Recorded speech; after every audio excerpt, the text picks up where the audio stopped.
your attention, please. We are going to start our session. Dear colleagues, good morning and welcome to this session. I'm Dr. Florence from Lance d'Afrique. I've been given this privilege to chair this session. We are going to have 5 presentations related to the quality of education, gender equality, decent work, and economic growth. The first presentation is about public-private partnership in education sector of Bangladesh. What prospects in higher education? This will be presented by Dr. Moazzem Hossain from Griffith University from Australia and Samsul Haq from the government of Bangladesh. The second presentation about privatization and women's empowerment position in Sudan will be presented by Elsadig Musa, Ahmed from Multimedia University of Malaysia. The third presentation, entitled The Role of Youth in Countering Violent Extremism and Promoting Peace and Social Cohesion, the Case of Together Safe Initiative, will be presented by Ng Bin Hamad, Taqi Ali, and Wejdan Jawad from Ahlia University. The fourth presentation is about impact of corporate entrepreneurship on the organizational culture, will be presented by Siham and El-Kafafi, ECL Education Group from New Zealand. And the last one is about the challenges facing Islamic banking in Libya, which will be presented by Nasser Ahmed from I'm sorry, for University of Libya. So without any delay, let's start. Each panelist will have 12 minutes, and at the end of our presentation, we will launch the question and answer session. I give the floor to Dr. Moazzem Hossain and Mr. Samsul Haq.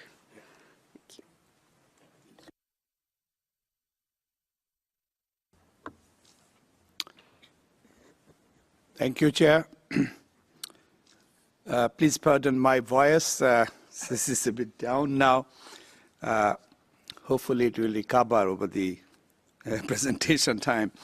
In any case, we have 2 authors here. Mr. Haq, Samsul Haq, he was a government official as a deputy secretary of Bangladesh government, and myself. Unfortunately, Mr. Haq has got a very important sort of, his job-related issues. So I think what he told me that just send his apology to all of you. Thank you very much, Chair. Let me start with the title. As you can see, the title tells you this story of public-private partnerships in the education sector in Bangladesh. And given the time we have, I'm afraid we haven't got much time to say the whole story, but I would like to tell you the story of what's happening in higher education and what was the prospects. That's my intention. We have outline of this particular paper. It's been presented now. Going to talk about introduction a bit first, then purpose of the paper, sustainable development. We have been talking about so far quite greatly, and also clearly. So I am not going to talk that much on that. Achievements in education, what's going on in Bangladesh's education sector, and then a little bit about higher education. Then finally, looking at how public and private partnerships work. Then conclusions, of course. And in the introduction, what we would like to mention here, that of course we know that the sustainable development or sustainability has been a game changer in both developing and developed nations in the 21st century. The subject of sustainability and growth is the key goals of SDGs, as you can see, and we have been hearing over the last 3 days. Well, compared to many developing nations, Bangladesh scored strongly in reducing poverty and other goals of UN MDGs over the last between 2000 and 2015. And now they are trying hard to put more and more effort and resources to also successfully address the Sustainable Development Goals as SDGs. Out of this, there are 2 issues which have been quite important in this respect. The first one is unlocking sustainable good governance process of a nation of growth. In other words, we would like to see the sustainable good governance, I mean the political economy side or whatever you would like to say. The second one is society's actions towards promoting sustainability for growth. In this respect, higher education and development play a pivotal role. So in other words, out of those 2 issues, I'm going to concentrate number 2. So purpose of the study, mainly in 4 ways we can say. The purpose first is the public-private partnership initiative is regarded as one of the pathways to achieve SDGs in Bangladesh. For that matter, all over the nations, world. And in this paper, we will investigate how would this nation, Bangladesh nation, make use of PPP approach in higher education subsector to make SDGs a great success. And thirdly, there is only 12 years to go, as you can see, as we heard before, to 2030 to attain SDGs. It's not that long time. And finally, we employed a sector analysis approach introduced by the World Bank by establishing its public-private partnership in infrastructure resource center. I think this is a very important work, which we are going to talk about it in a minute. But this work was old, 2009, but it is very relevant even now. In terms of sustainable development, I think what we can say that many people has given so many different types of definition for this. But one definition which was given long time ago, I thought that this is still too much. Very, very relevant. That was by a report for World Commission on Environment and Development in 1987. Sorry, there was a typo there.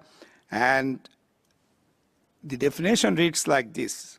Sustainable development is development that meets the needs of the present without compromising the ability of future generations to meet their own needs. That's what we know about sustainability. And this early version of definition contains 2 important concepts. The concept of needs, which underlines that the world should prioritize the needs of the poor, which means that poverty eradication and alleviation or whatever you would like to say. Second one is the idea of limitations. This is very important, which reminds the world that it should use resources available in the environment with technology and social organization in a responsible manner. And as we all know well, after all those years, the United Nations from January 2016 introduced a global program called this SDGs to 2030. If I may please allow me to bring an anecdote here in this aspect about sustainability. That was in 1946 when British rule was ended. I mean, Indian subcontinent got independence in 1947. Then Governor General of India was Lord Mountbatten. And Lord Mountbatten was a very good friend of Mahatma Gandhi. I can see in this compound also Mahatma Gandhi's sort of, one statue over there. And Lord Mountbatten was telling Mahatma Gandhi that, well, leader, you are now getting your independence, and may I ask how long you are going to take to get India like United Kingdom or development we achieved? It was a very hard question, and Gandhiji was just telling Lord Mountbatten, thank you very much, but the thing is that, look at us. If we want to be like British development model, then we would need two worlds, which means we need resources from two worlds, which means two planets. In other words, he has been trying to say that that is not the way we would like to do. Of course, we have huge poverty. We would like to eradicate that. And at the end, I suppose he realized that, yes, I know what you meant about the development and resources. So Gandhiji was in fact, quite conversant with him with regard to resource utilization and how it could be used. The next one is, sorry, I think I forgot about it, to put this one. So this one is the achievement in education sector in Bangladesh, this particular slide. This is quite recent, so I thought that I better share with you. I was quite encouraged with this. According to data from the UNESCO Institute for Statistics, Bangladesh's achievement in education has been very impressive over the last 10 years. What it says that over 90% of men and women aged from 15 to 24 years are now considered literate. Very important, you see, the age group between 15 and 24, 90%, and which was only, in fact, the rate was risen remarkably over the past decade, and that was only 72.67% or 73% in 2016. So the increase was 26% over this period, which is quite remarkable. Over the same period, the literacy rate for females has risen from 44% to 70%, and for males, it was almost 50% to 76%. So they are rising. So this is quite encouraging. The literacy rate for men and women aged between 15 and 24 years increased to 92% in 2016, and that was up from 62% in 2007. And this data also revealed that the number of educated young males and females rose dramatically over the last 10 years. That is what the UNESCO's study says. So in other words, what I'm trying to say here, well, the young generation, the group between 15 and 24, they are getting educated at lower level, and now they would be demanding more and more higher education over the next 10 years or whatever you would like to say, and this is going to sustain. And I suppose with this link, I thought that I bring in the higher education. This is what, in graphical sort of, terms about those three different data we shows. You see, everyone was going, in fact, to the north. Everyone is going to the north, which is quite encouraging. And now, let's look at how much time I have got. 3 minutes? Thank you very much. And yes, I would be able to do this. Higher education is most important now.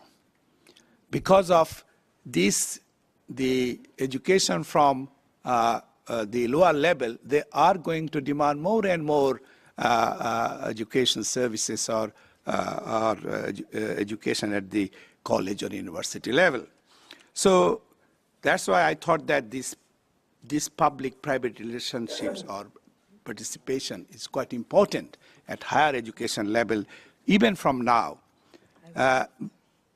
In one sense, Bangladesh has got now, how many? 40 public universities, 40 government universities, and 3 international universities, including 95 private universities. But I'm afraid I must say that out of those 95, hardly 20 to 30 universities were sort of operating properly, effectively, or something like that. Over the years, government just gave them licenses and they got all those institutions built, but majority of them was not effective. So they have to be effective. And how to make them effective? Because the public universities or colleges, they are not going to be enough in the next decade or so. So in other words,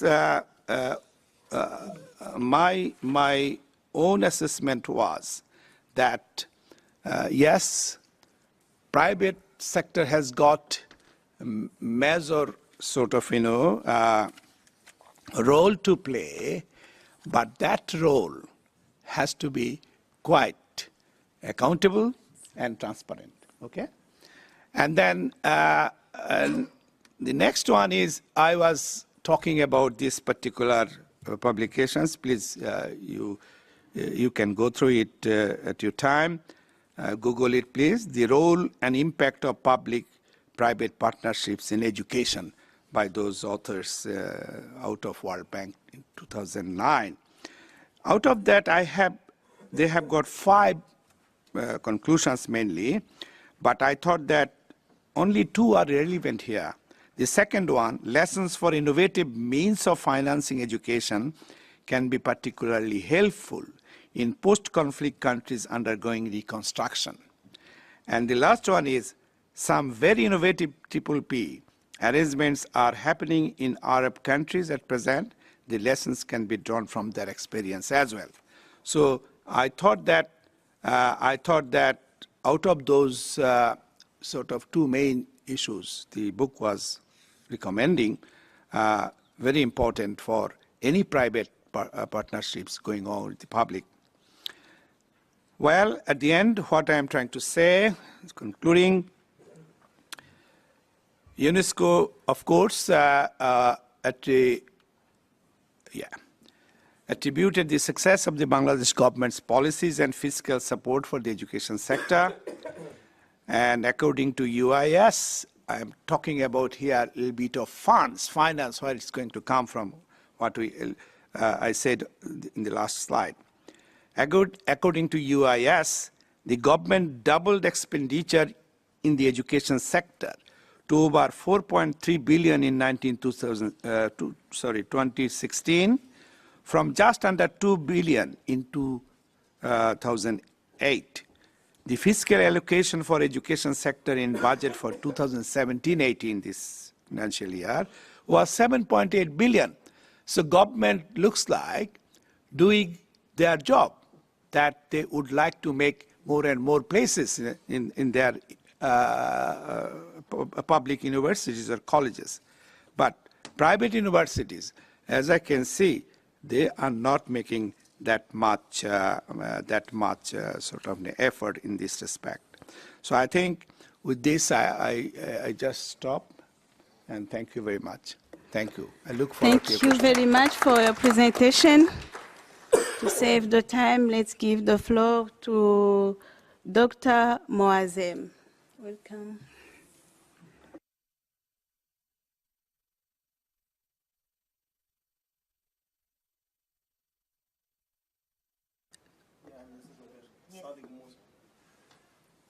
I'm the Moazzem Hossain. I finished. Oh, sorry. Yeah. The second speaker is Sadiq Musa. Okay, assalamu alaikum, good morning everybody. Thanks to Prof Allam and his co-organizer for giving us this opportunity. And every time, actually our topic is a combination of privatization and women employment in Sudan. Actually, if you look to the history of privatization, most of the developed countries, almost 90% is private sector. If you look to Japan, you look to US, and you look to UK, only the public utilities services such as electricity, water supply, and highways and railways are run by the government or government-linked companies. And this is the secret of the development of these countries. All those who progress, their economies, 90% are private. Unfortunately, although they are developed countries, they have a problem of discrimination against women.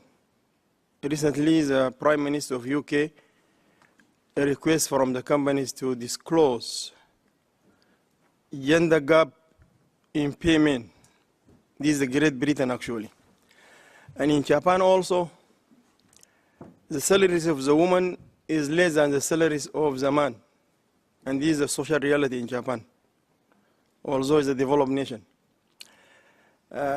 Luckily, we don't have this in Sudan, as well as in Malaysia. The women have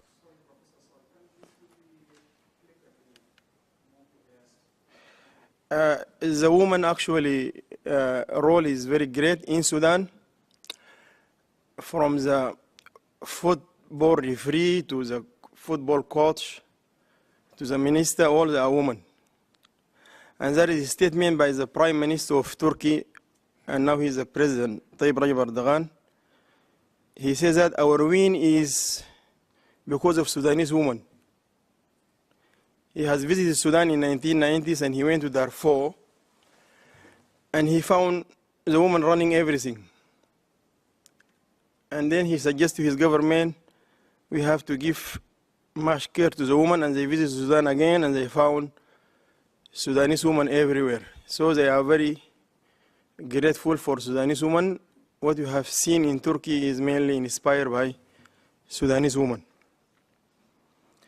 Actually, this paper is based on Nottingham University, and the main author is Dr. Lemia. Unfortunately, for some family reason, she is not able to come here. And she have done this research to see what is the impact of privatization on women employment position in Sudan. And actually the study concentrated in two most important sectors in Sudan, which is the financial sector and manufacturing, Bank of Khartoum and Friendship Factory in Sudan. So the sample is taken from these two sectors, and unfortunately we don't have documented data. The only way that we have to interview, we went for the qualitative analysis. So we have a focus group of women in different positions from the Bank of Khartoum and Friendship Factory, and the focus is family household. What is the impact of women who are working in their family and household was the main issue. The impact of privatization on women employment status appears to be mixed. We find a mixed result. It opened employment opportunities for some women in different regions of Sudan, and there is a high economic growth, but for many in the less developed and poor economies, the chances for women is not so much because of the social reality of the community, because the woman cannot involve in everything like in East Asia. In East Asia, woman can be a taxi driver and can be everything. Because of our social reality, although there are many chances, this privatization gives a chance to women in very specific places, such as financial sector and manufacturing, even manufacturing in the offices only. We were surprised in 1980s when we see a lady is in the workshop. She's studying mechanical engineering. It was not common. She is among all the men, only one lady she is doing training from University of Khartoum. So the social reality is not giving the chance to the woman to work in any condition. But we have very good public-private partnership example in Sudan, which is Kenana Sugar Company, which is established in 1980s. Almost 51% owned by the government and 49% owned by multinational companies or some Arab funds, and it was very successful. So a combination of privatization and public sector partnership is working very well if we compare the this Kenana Sugar Company with 100% owned government factories. It's very successful over time, with high technology and high facilities, with different people from different skills, from different nationalities, it transfers the technology to Sudan. So in this regard, the public-private partnership is the right way for developing the Sudan. Actually, most of the public-run activities by the government of Sudan is not successful. So the privatization in Sudan actually started in during 1970s actually, and 1980s when we have stable institutions. And to what extent succeed very well, but unfortunately because of, like any African countries, the disturbance of the war, civil war, all these things, create unconducive environment to sustain the partnership between the public and private sector and to encourage foreign direct investment in Sudan. As you know the situation, these are the disturbances. Besides other problems in African countries, what are the common institutional failure, governance, rule of law.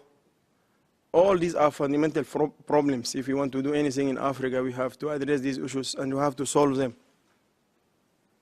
We have to have good governance, rule of law, and also we have to have a stable political situation. And this is the secret of the success of East Asian countries, because they have political stability and they enjoy the benefit of development, and everybody now is not keen to have any type of this conflict. So to apply this partnership, actually, we need to solve the fundamental problems. For the methodology, as I have said before, we don't have data, and the only way that we go for qualitative analysis. And we have, in qualitative analysis, normally we have a structure, in structure, and semi-structure. In this case, we go with any structure. We don't have actually questions, but we want to know from the people, the woman we interview, what are the problems. Semi-structure, normally, if you have some questions and you don't have, it's fully structured interview and you have all the questions. So we went to the unstructured interview and we have focus group of discussion from the Bank of Khartoum and also Friendship Factory in Sudan. These are our sample. This was our sample. In addition to the interview conducted with the woman met, we have the managers of the Bank of Khartoum and also the Friendship Textile Factory interviewed. This focus group actually interviewed to get their viewpoint about the impact of privatization. Besides the interview, we have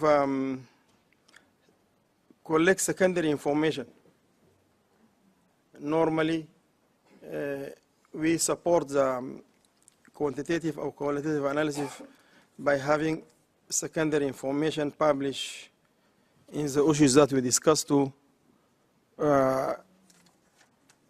improve our research. In conclusion, we can conclude that the impact of privatization on women's employment status appears to be mixed, as we have mentioned before, and it succeeds in many countries. However, in Sudan, it does not succeed so much because of social nature of the job of the woman.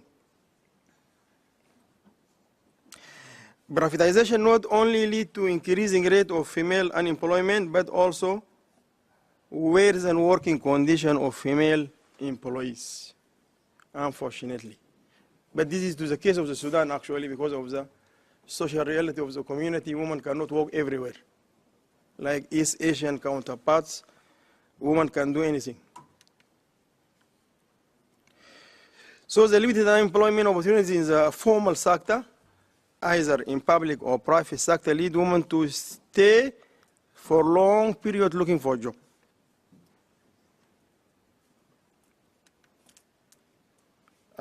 If privatization tends to continue as a part of the government overall economic policies, both the need for women to work and the constraint of the labor market imposed on them will increase, while it would be neither reasonable nor realistic to expect private enterprises to voluntarily act against their own economic interests. So also the private companies are not so keen to empower women. As you know, women, they have to have a special benefit, especially if it has family, it should take long holiday for maternity. So they don't want this type of people to be involved. So the private sector is not helping women to join. In order to maintain gender equality and the welfare of females, the state need to provide guarantees. So because we have very short time, the time is finished, these guarantees are designing labor policy that respect family as well as women needs, safe and cheap daycare for children. And actually in Sudan also we have extended family. Temporarily we can solve this problem, but we need a daycare also to take care of the kids. A post-privatization program to maintain also women employees, issues with the new employers of the privatized enterprises, and lastly, social mitigating programs pertaining to training and skills upgrading should be directed not only to male, also should be for the females. Thank you very much for attention. I'm sorry if I take it. Thank you very much for your presentation. We really need men to be fully involved to achieve gender equality. Thank you very much. The next speaker is Ng Bin Hamad, and team.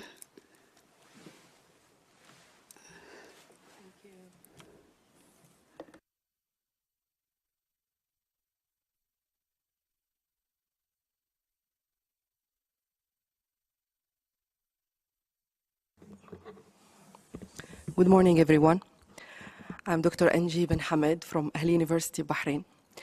I'm going to talk today about a project that impacted too much my professional and my educational career as an educator within a university trying to impact youth and a new generation. Our journey has begun on January 2017 with this Together Safe project. Together Safe project has started as a project offered by Facebook organization. I had that chance to run and to lead that project, which is basically about a counter-extremism project that we are supposed to run online in order to spread awareness about how to counter extremism. At that time, I asked myself a question. I have to do something with youth, with the students, in order to tackle extremism and to counter extremism. And I've been wondering, what is the condition that drive people to be extremists in order to know how to start? And after a long investigation and brainstorming with the students, we came up with the following. We did a lot of investigation and we noted that diversity could be one of the reasons that would lead to extremism. Diversity in a way that we have within our populations and within the community different kind of diversities related to either religion or ethnical or even cultural diversity. And that diversity presents a very interesting area for investigation related to that concept of social cohesion, tolerance, and coexistence in order to tackle that concept of extremism. So that diversity within the community, whether based, as I told you, on religion, ethnicity, or social ground, might lead to a very specific feeling. And this is the antecedent of the concept of extremism, which is fear. Since people, because they feel different to each other, they will have a fear toward each other. That feeling of fear would lead to extremism, idealization, and the development of radicalization and exclusion within communities.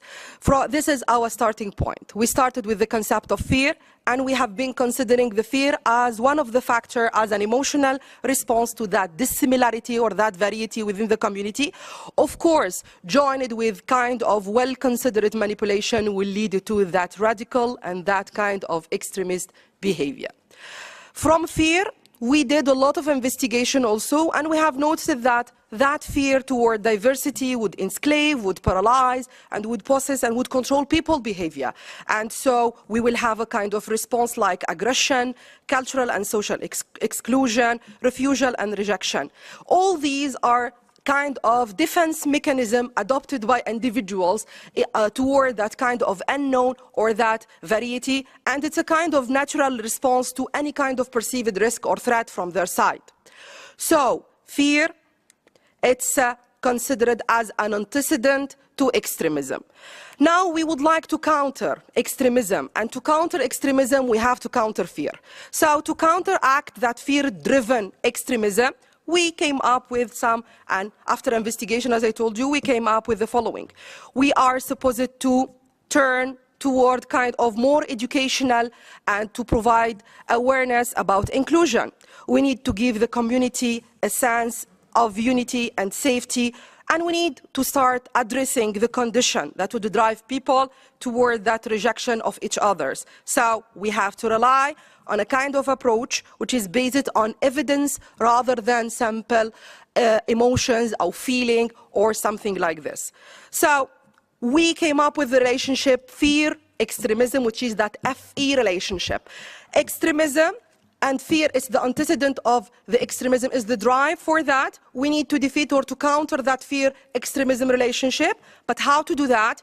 We came up with the following. First of all, we have to learn how to enjoy our social interaction and to accept that diversity within the community. Second, we have to learn how to appropriately deal with each other, and mainly with that emotional response which is related to fear. And the last point, we have to develop a counter-extremism and fear management approach driven by rational considerations rather than simple feeling or interpretation or a simple thought related to us. And from that point, we came up with Together Safe. So Together Safe, with our stand against fear and extremism. So SAFE stand for Stand Against Fear and Extremism, and our message is basically to counter extremist narrative that would challenge that concept of fear and all fear-related responses as a kind of antecedent to that extremism. And we need to highlight in this the importance of resilience, social cohesion, and inclusion for kind of future stability and enduring safety and peace within community. So we know now at this stage what we are supposed to do, what is our objective, and we have designed our vision. Our vision is to embed the love of integrity and togetherness globally and within our community. So we had a mission, and now we suppose that we would love to live all together within one community, and within that community where we have safety and we have to interact all together and we accept each other. And this was the starting point of Together Safe. Now I will leave the floor to my students who were part of that team working with me for more than 1 year now on that awareness campaign to tackle extremism, to brief you about the campaign, and then we will give you more details about what we did so far till today. Ali Taqi is one of the leaders in Together Safe campaign, and he's going to give you more details about the campaign. And Wejdan, Jawad, yes, please.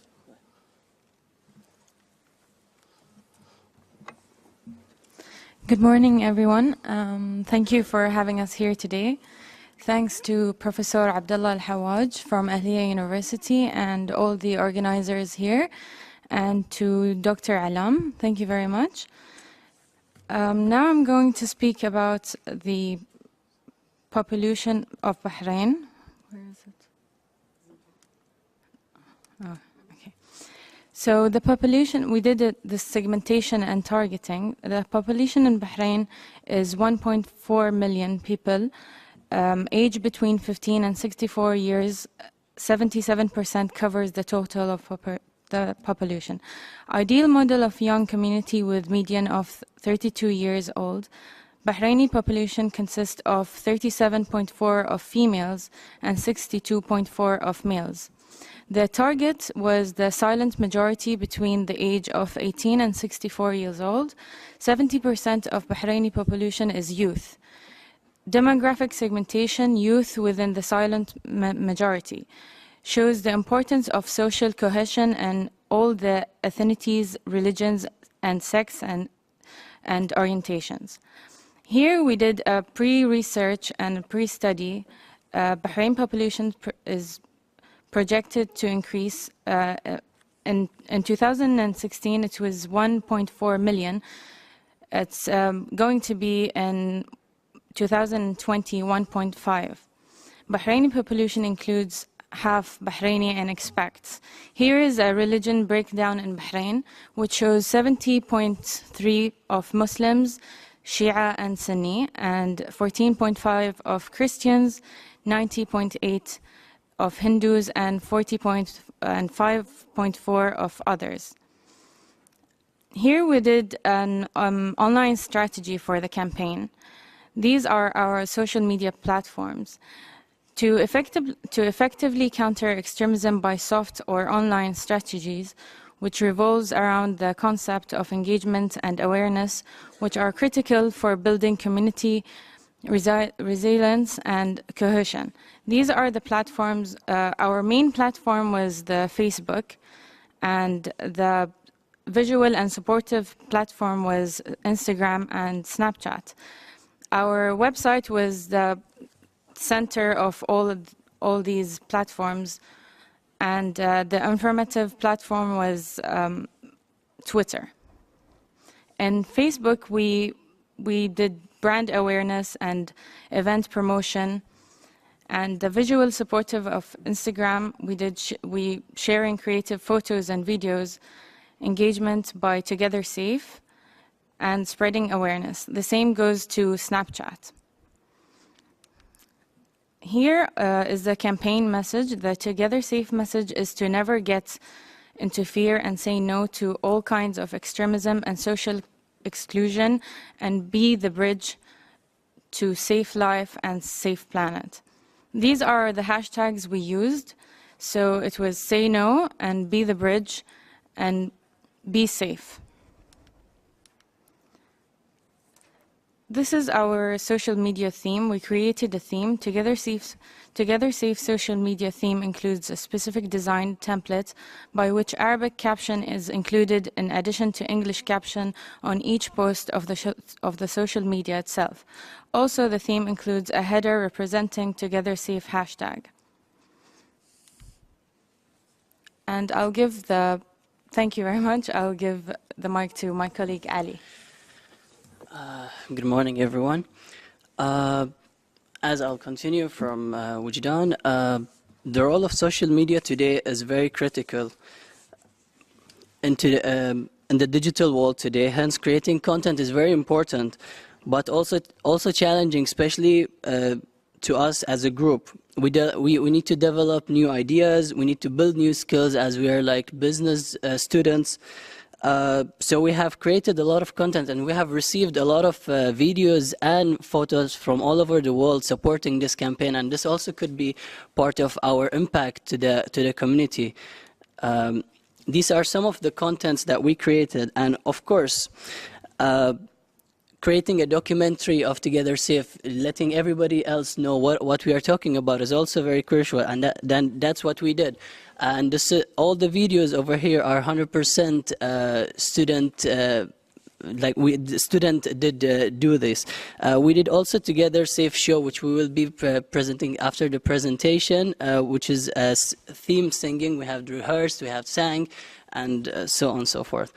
We have interviewed couple of people regarding the topic of Together Safe, and we took their opinions regarding the same, and we saw how they can actually have influence their influencers as well. So it was point of more like an influencers to the audience. Again, we also covered extremism in different aspects, not only in one aspect. We did the tolerance in basketball, so we actually covered extremism in very niche area. Also, we did a mannequin challenge, which covered a lot of social extremism within the community. We also did a diverse nationality show, which covers how diverse nationalities live in Bahrain. Also, we did a couple of interviews outside. And of course, we should not forget the offline presence. We have conducted several workshops. Together Safe team tried to go outside and try to go to different colleges within the university and outside in Bahrain. We were invited to the youth forum to create peace, which was held by the Minister of Youth and Sport, organized in Bahrain on 28 November by Sheikh Nasser.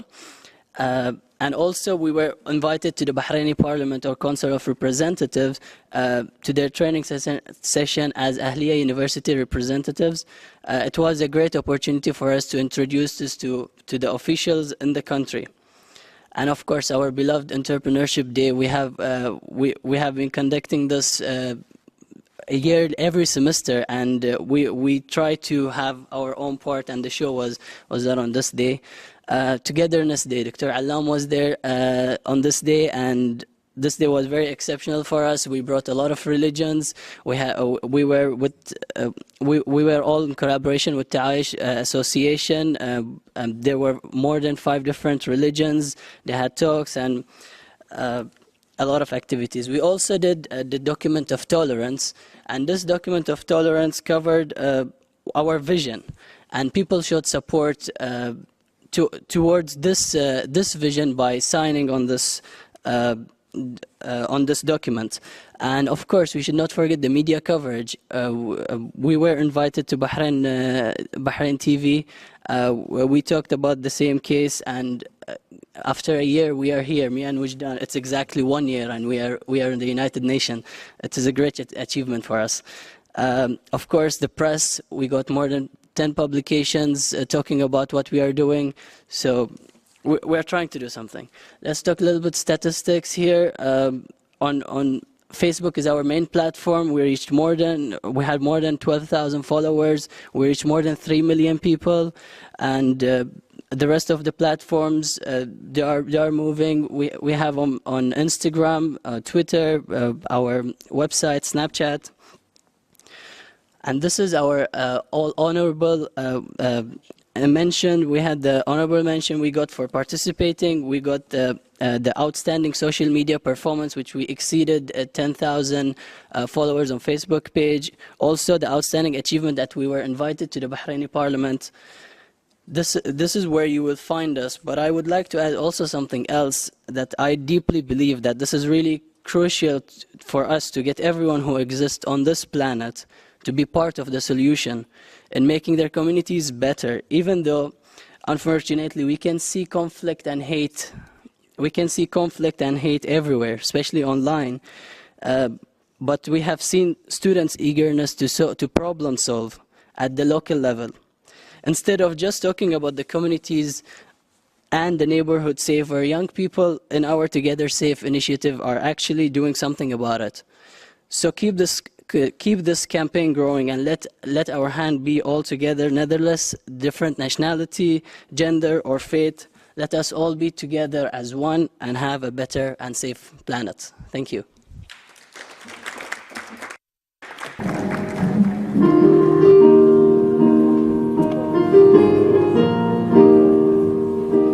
There comes a time when we hear a certain call, when the world must come together as one. There are people dying. It's time to lend a hand to life, the greatest gift of all. We are the world. We are the children. We are the ones who make a brighter day. So let's start giving. There's a choice we're making. We're saving our own lives. It's true, we'll make a better day, just you and me. Nous sommes le monde. Nous sommes les enfants. Nous sommes ceux qui préparent un jour meilleur. Alors commençons. Il y a un choix que l'on fait, c'est de sauver nos vies. C'est vrai, on fera un jour meilleur, juste toi et moi. We are the world. We are the children. We are the ones who make a brighter day, so let's start giving. There's a choice we're making. We're saving our own lives. It's true, we'll make a better day, just you and me. جاي بكرة نهار جديد نفرح فيه ويفرح فينا، نزرع الأرض مواعي حب وأمل وإن مشينا، بكرة تجمعنا الأيام على الخير وعالسلام، نبني سوا سوا سوا نلون الكون أمانينا.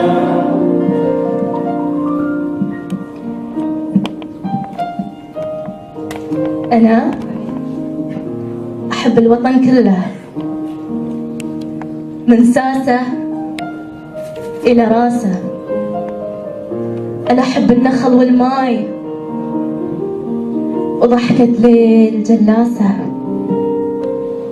أنا أحب الوطن كامل، لا جزء ولا ساوم، ولي طقت حجايجها تفز الروح وتقاوم. أنا أحب الوطن داري،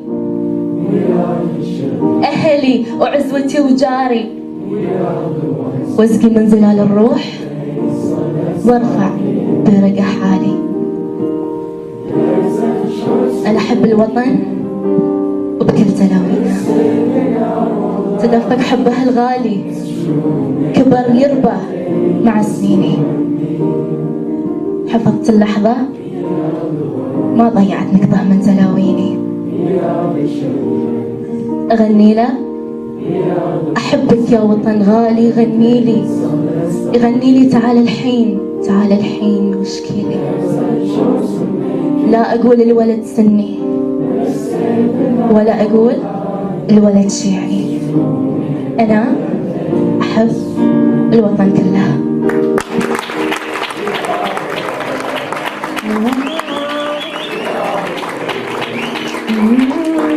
We are the ones who make a better day, so let's start giving. There's a choice we're making. We're saving our own lives. It's true, we make a better day, just you and me. We are the world. We are the world. We are the children.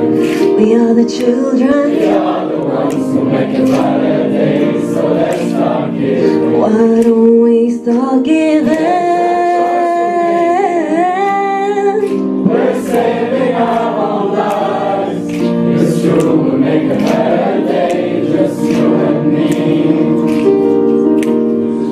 It's true, we make a better day, just you and me.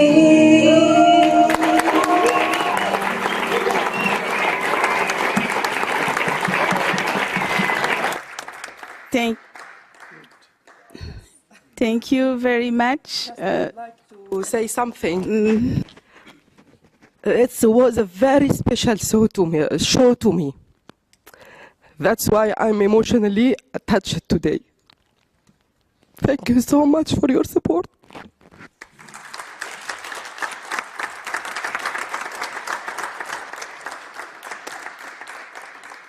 Thank you very much. Thank you very much for a wonderful presentation.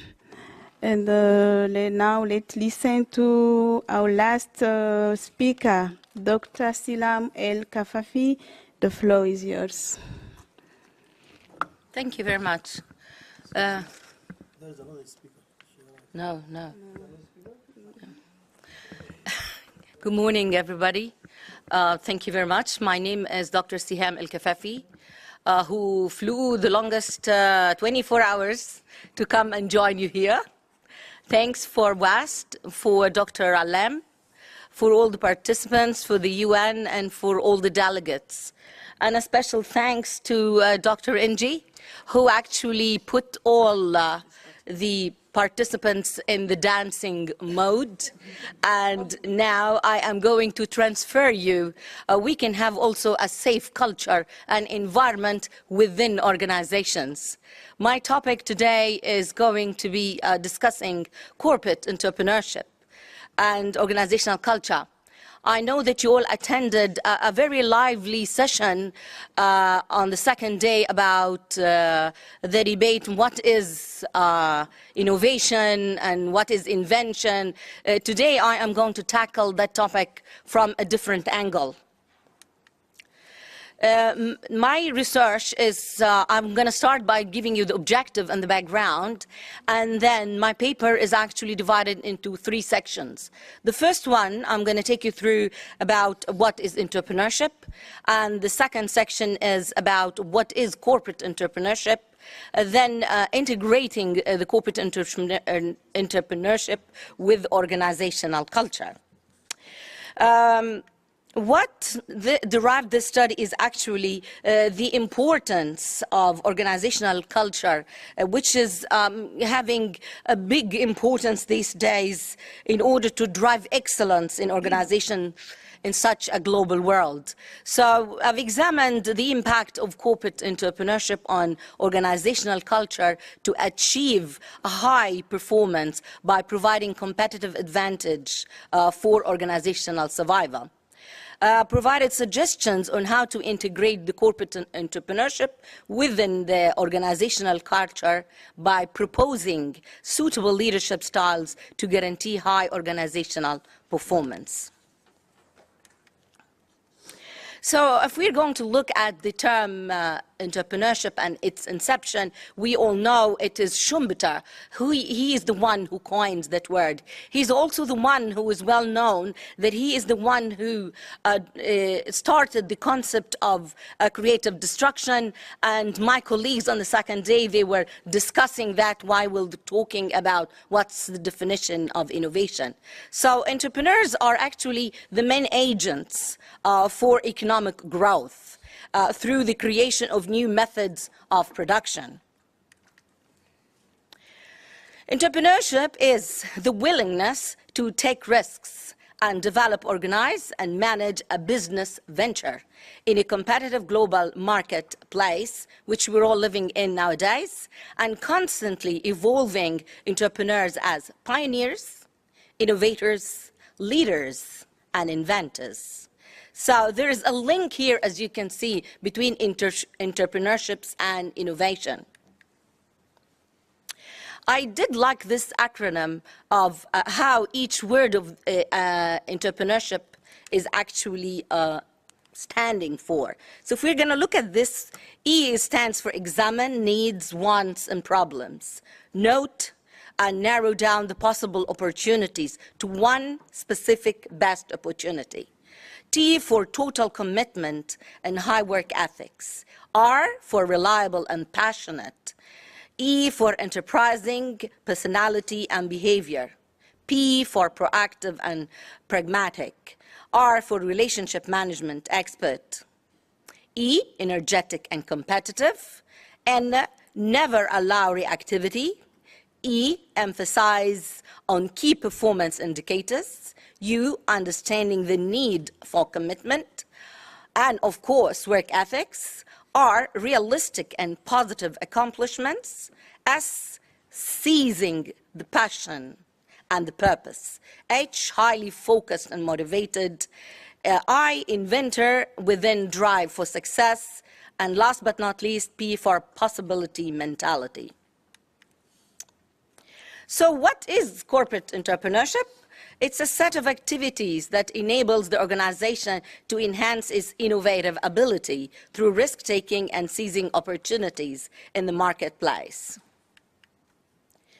There are different types of corporate entrepreneurship.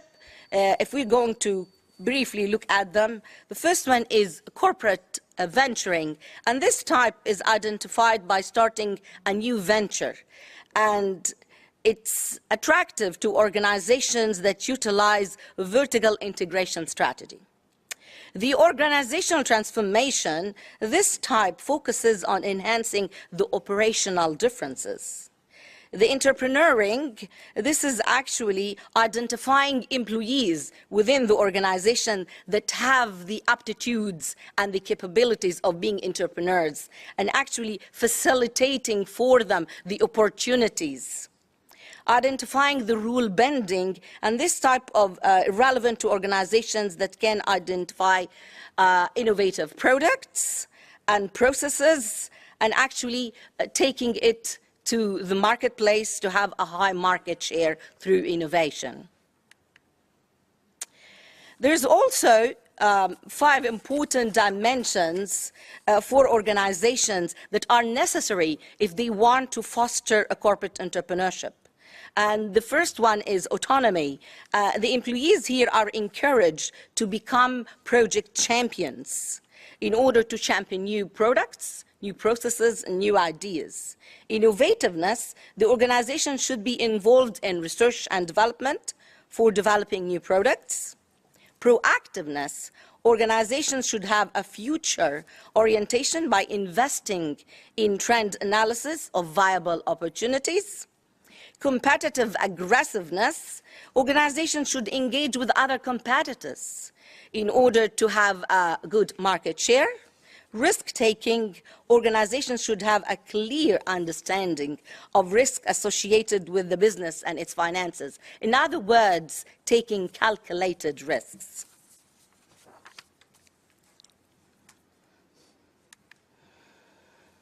This model actually contains how are we going to merge the corporate entrepreneurship and innovation. And as you can see, the inputs there in this model is that the discovery of new ideas and the idea generations. And what is the transformational process there is opportunity recognition, research opportunity development of ideas, and commercialization, which would lead to a new market and new technology to assist new innovation. So in order to integrate corporate entrepreneurship with organizational culture, you need to have, the aim is to enhance organizational performance. Organizational leaders should focus approaches on advocating change and encouraging individual entrepreneurs. This can be done through fostering new ideas, providing opportunities, risk-taking, and general entrepreneurial behavior. Now, in this part, I'm proposing for those organizations certain elements, and I'm trying to link what is the best suitable leadership style that would fit with it. So if you're going to look to the first element, it's risk-taking. So for an organization to be called a corporate entrepreneurial organization, it needs to have people who are willing to take risks. They are being creative, and they have the ability to go and work towards higher level of transformation. I believe, my point of view is that transformational leadership would be the most fitting type here, because they have the ability, those leaders, to lead change within organization via its mission, strategy, structure, culture, by promoting innovation in products and technologies. If we're going to look at the second element, which is rewards and motivation, ask yourself, why people innovate, why people do anything? The first thing they say, what's in it for me? So some people, they are innovating because they have a passion for it, they want to do it, or they want to be acknowledged, they want to have a reward. I believe that the best leadership style here would be the charismatic leadership, because they tend to motivate the followers, and they surprise you by how people achieve things that they didn't know that they are originally capable of. The third element is management support. The big heads, the big bananas, they are the ones who decide, they are the movers and the shakers. Without them, there is no resources. So they need to be able to be there to provide the financial and non-financial support. I believe the best leadership style here would be Fiedler's contingency theory. In this one, there is a balance here between concern for people and concern for the task completion. So the key thing for success is balancing here. The next element is resource availability, and that's actually a continuation from the previous element. And this one, the management need to support by manpower, budget, training, time allocation.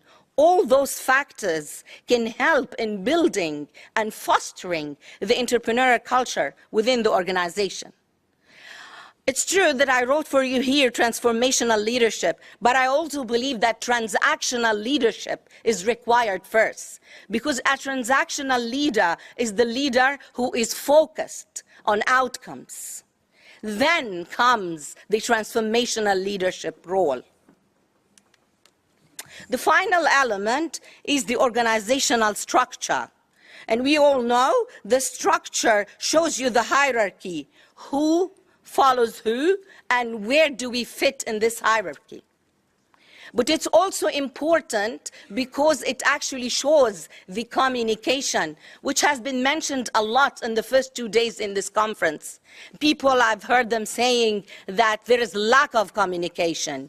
I've heard them saying we are not speaking the same language. I do not think that they were talking only about English or Arabic or French. They were talking about something deeper than that, which is to do with the terminologies, the understandings, and what each term means to different people. So it's really a key here. We require different types of leadership that fits with the different levels of hierarchies within an organization. So, in conclusion, organizations are shifting nowadays towards corporate entrepreneurship out of necessity. Why? Because there is that rapid increase of new competitions in the market, and these organizations want to survive. Also, due to lack of trust in the traditional production methods, and due to the increase in the individual entrepreneurs who are leaving organizations to work by themselves. And I believe that several papers tackled also that topic.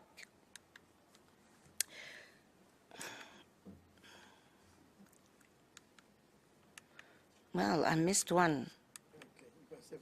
How to go back? Left one. It's not, okay. So there is a link between corporate entrepreneurship and organizational culture and accordingly organizational performance. So we should adapt a culture of innovation and creativity by fostering entrepreneurial activities within their organizations, utilizing the 5 elements that I proposed for you, that are showing you what would be the best relevant leadership style mentioned in this research. And I'd like the final word: if you can't fly, then run. If you can't run, then walk. If you can't walk, then crawl. But whatever you do, you have to keep on moving forward. Thank you.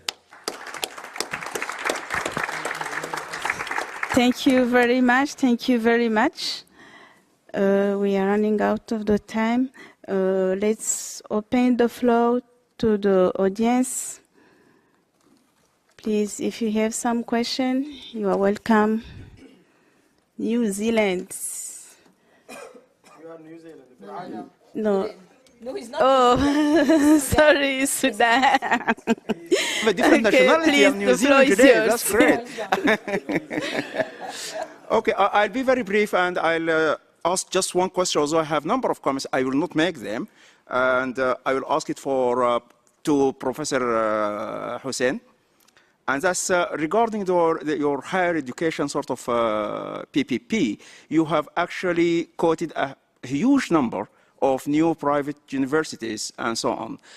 Is the focus here on quantity or quality? Because university, to me, and to run is very expensive business.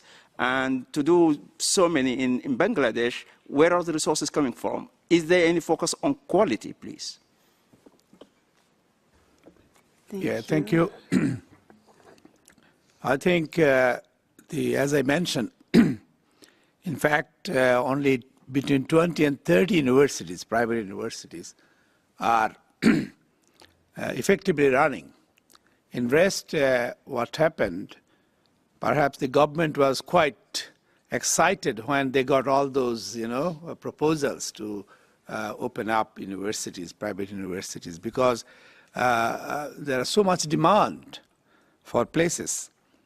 So at the end, that was the reason I said that private investment is not doing their job. And suddenly, as you know, developing countries, and of course corruption started and began to almost ruining their own institutions, what they have invested. So perhaps at this stage, those institutions which are not performing well, they either shut or just not doing their job. But 20 to 30 universities are really doing very good jobs. Say I can mention a couple of them. North-South University doing pretty well, and Brock University doing very well, right? So that's what, in short, I can tell you, please. Thank you. Any other question? Yes, madam. To Siham Kafafi, thank you very much. Very, really informative presentation. I have a question, which is, companies like Apple and Microsoft, they are the true innovators in the market now. And through effective leadership and very innovative management styles. So any comments on how they managed to achieve that status? And the second question is, why do you think both are USA-based, and why do you think there are no similar, as far as I know, this might be an overgeneralization, similar caliber of achieving that market share globally, outside the USA? I'm not American, by the way, and I don't know. Thank you. No, it's okay. Thank you very much for your question. This is a very important question. I actually, in 2016, I presented a paper about open innovation and in the Diaspora conference. And one of the key things, those organizations, other than I will tell you that, they have a culture of innovation. When you're having a culture of innovation, it depends on a lot of elements. And the main thing, I believe, my own personal belief, is that it's to do with leadership. So if you're going to look, if anything goes wrong, the first person who flies is the CEO. And they change the person immediately because they are the ones who set the tone for organizational culture. But in order for an organization to be, to have an innovative success like that, the culture should also be, it's like a philosophy. They breathe it and they act it. So they are actually walking the talk. And a key thing that would help those organizations is that they are not only depending on closed innovation, which is an old model, only depending on R&D within their organization, or closed funnel, but they are using Chesbro's a new model of open innovation, which says that you can go outside, you can outsource new ideas and innovations and bring it in.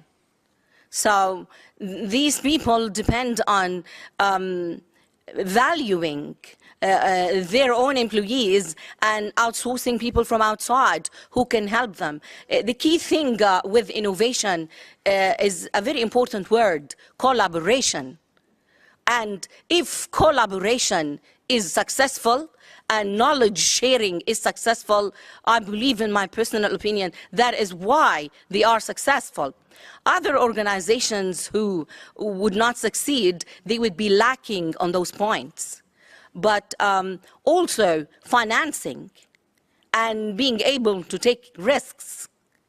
So for those organizations, if you looked at the elements that I talked about and the autonomy and risk-taking and cherishing those project champions and giving them all those opportunities, that is why, respecting their internal customer and external customer too. Why in the US? I don't know. I cannot really answer that. But why they succeeded is because they walked the talk. Thank you.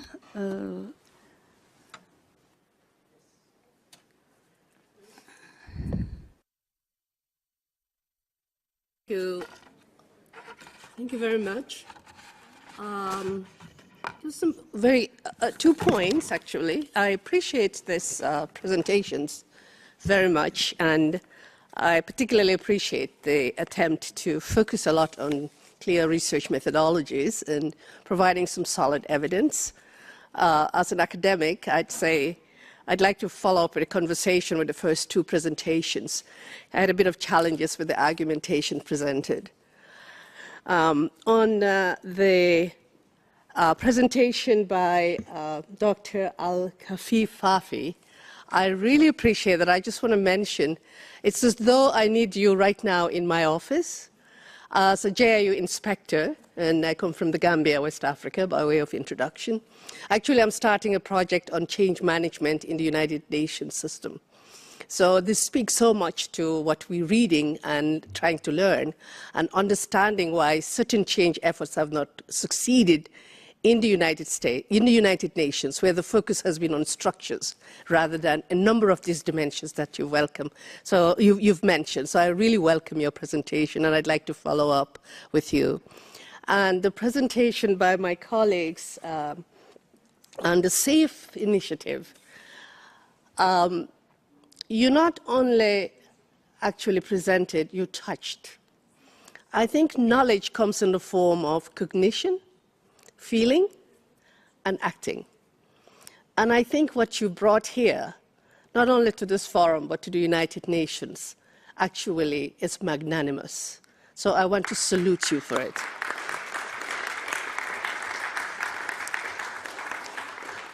For the United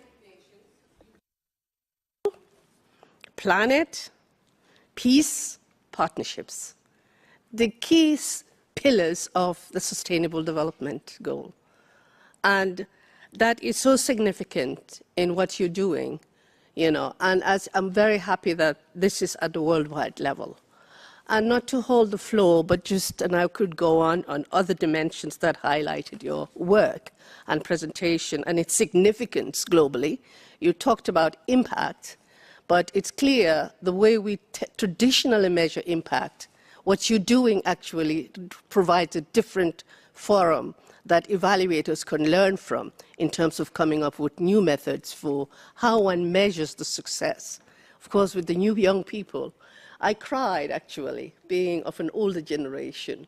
But just to see young people coming up with new things, new methods, and helping us understand reality in the world is just beautiful. I have two quick questions, Mr. Chair, Madam Chair, if you would allow me. One is an important thing you mentioned about the diversity.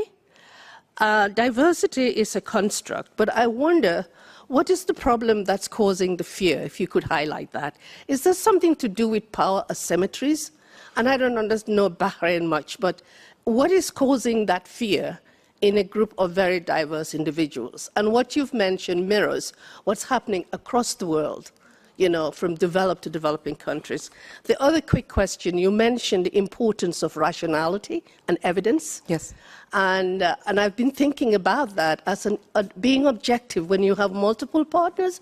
One critical thing is something that is not associated with hearsay or anecdotes of any one group. So maybe if you could highlight the role of evidence and rationality in the methodology that you use. Thank you very much. And Madam Chair, I'm sorry if I took the floor a bit longer. Thank you so much for your kind words and for your support. As I told you, Together Safe, it was a very special initiative to tackle extremism. We initiated that initiative in Bahrain, but the objective wasn't Bahrain. Bahrain has been part, but our objective was to go Bahrain, GCC, and why not worldwide? When I've been talking about the concept of fear, it's not necessarily related to Bahrain, because Bahrain is a very nice and beautiful ideal model of tolerance and coexistence between people who are very diversified from different point of views and different perspectives. But the investigation has been initiated to understand the concept of extremism. And we have noted that diversity, or that fearing others just because they are different in terms of religion or in terms of culture or in terms of ethnicity, maybe nationality or whatever. Since you are different than me, so I have to be careful. I have to protect myself because you are the unknown for me. This is kind of a behavior or a response that I have to show up as a kind of to stop that threat or that risk that I'm perceiving. Sometimes we are fearing others without rationalization, and this is the second point. I don't have evidence just because I have stereotypes or I have ideas in mind. Just because you are different in one aspect, that's why I have to be a bit far away from you. So that's why. In this case, we needed to be more rational. Rational means that why not taking that diversity from the positive point of view? You are different, but you are completing me. You are different than me, but we can be a very good harmony if we are living together. And we can be very safe together, not alone. So togetherness, it's a key word here. And if you are fearing me, you have to investigate, you have to think, you have your mind, you have to ask questions, you have to wonder, and to get a very strong evidence in your hand, just not because taking that stereotyping as Muslim or as whatever, I'm wearing hijab, or as, let's say, I'm different in terms of culture, or I am not like you in terms of ethnicity. So it's not simply taking it from that emotional side. No, we have to rely on evidence, on rationalization, on a very advanced level of thinking in order to deal with others. Because dealing with others, it's basically something means that you have to be open toward others, you have to accept others, and you have to accept that diversity, because that diversity is source of adding value. It's not source of fear. And this is the core of Together Safe. That's why we said that together we are safe. It's not just being fragmented and we will protect itself. I hope that I answered your question. I would like to add a comment from a different country perspective. Diversity is a key thing in organizations. Yes. So if we're taking it from organizational perspective, and from my own personal experience, I come from Egypt. I've been living in New Zealand for 20 years. And Kiwis, and it's especially the type of people who are not well-traveled, who did not leave their country, they are afraid of the unknown, yes. Afraid of even you look different, you have a different accent. You're asked, where are you from? The first thing in any conversation. So I teach my students the importance of diversity, the classroom, that how they can actually utilize its beauty. That is one of the key things that when I was answering, there is a difference between putting a system and applying it.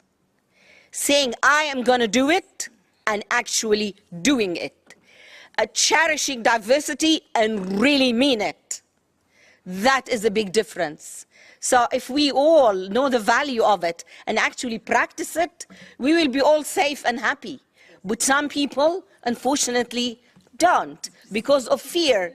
It's also related to change. People are afraid of change. Why do something different? Yes. So I think it's to do with knowledge and to educate those people, lead them by hand, and show them the benefits of diversity and how it can actually benefit them, not harm them. Yes. Just one point. Letting them practice diversity. Yes. Let them live diversity. And this is the beauty of, within our tolerance. Tolerance is extremely important. That's a very big loaded word too. Yes. Thank you. Thank you. We need to give time to the next session. Please, one last question.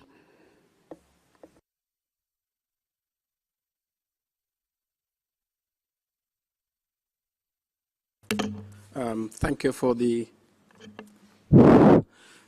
panel and for the most interesting, I think, topics we've been having here today.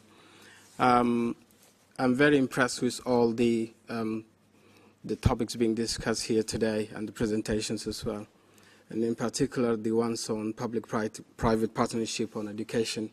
And I want to refer to Professor Elsadig Musa's on privatization women's employment in Sudan and the impressive studies that are being conducted. And my question to Professor Elsadig is basically, I understand that the study is being conducted, I think, in a particular area, and that might be in Khartoum. Do you think the results could have been a bit different if it is being conducted somewhere else in Sudan? And the other thing also that I want to speak about, and it's basically the impact of social media that I'm very shocked now in Sudan that it has been taking.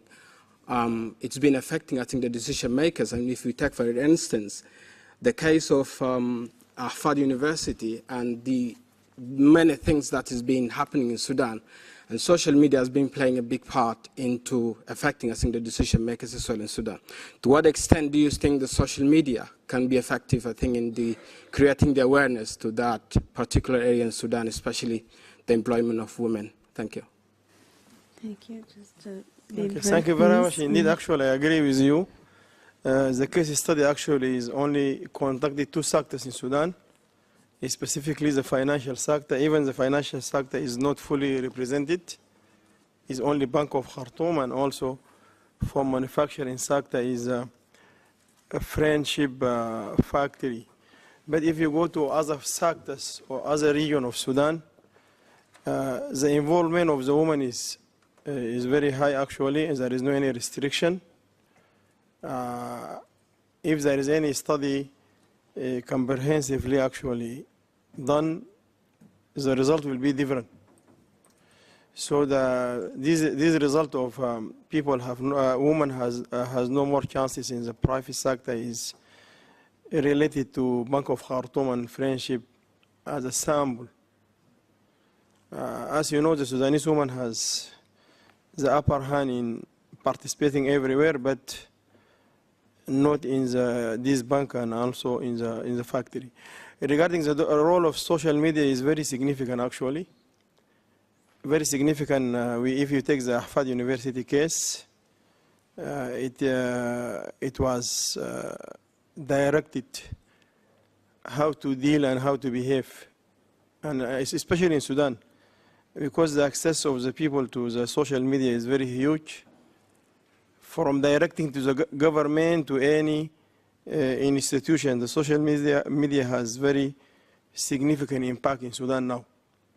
Whatever happen in any remote area, it can be distributed and a lot of feedback, and can be adjusted, like the case of the Ahfad. Actually, the social media played very important role in adjusting the behavior of people who are running the university, because it's very sensitive for them. It considered as the only woman university and supported by the UN and other organizations. So if they mistreated the woman, then will lose their important role in Sudanese community. Thank you very much. Thank you very much. We are heading to our session. But as I'm acting in the field of gender equality, I have a message for the second speaker. Is Elsadig Musa. There is a need to engage men in empowering women. The involvement of men is one of the challenge we are facing.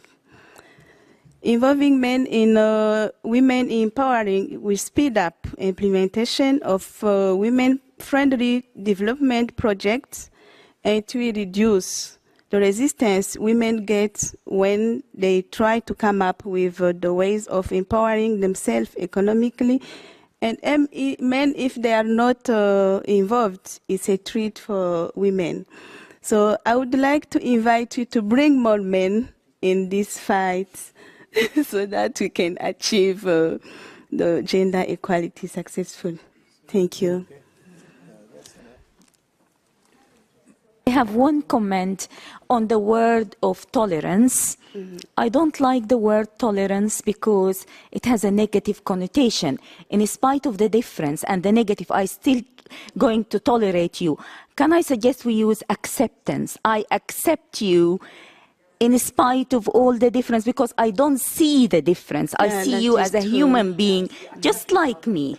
Okay, this is just...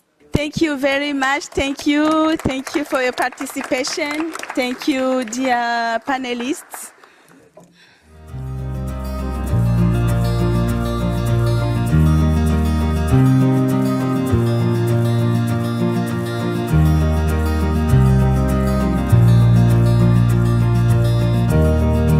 So please remember, if we all help and do a little bit, it will make a big difference.